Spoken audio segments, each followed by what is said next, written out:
तो दोस्तों हमारी बाइक है V15 यानी बजाज की विक्रांत, जो इसकी चाबी खो गई है। तो हमने दूसरी चाबी लाई है जो ये स्प्लेंडर की है।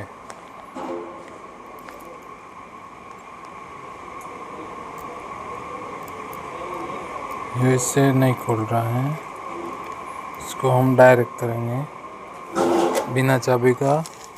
कैसे चालू करें, मतलब जो वो इग्निशन लॉक है इसके अंदर से वायर निकला है, वो उस साइड जा रहा है, उस साइड जाना पड़ेगा। ये निकला,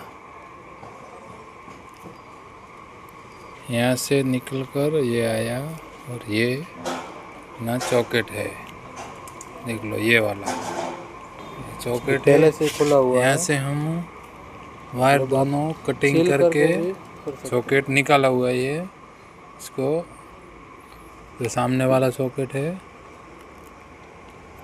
वो टूट गया होगा, इसलिए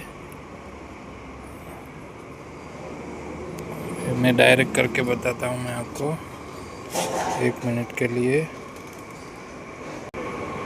अब देख लो मैंने डायरेक्ट कर दिया है और ऊपर टेप कटी लगा दी है यहाँ से कटिंग करके। अब बिना चाबी का भी चालू हो जाएगा, देख लो दोस्तों। अभी देखो ये स्विच ऑफ है, चाबी भी निकाल देता हूँ।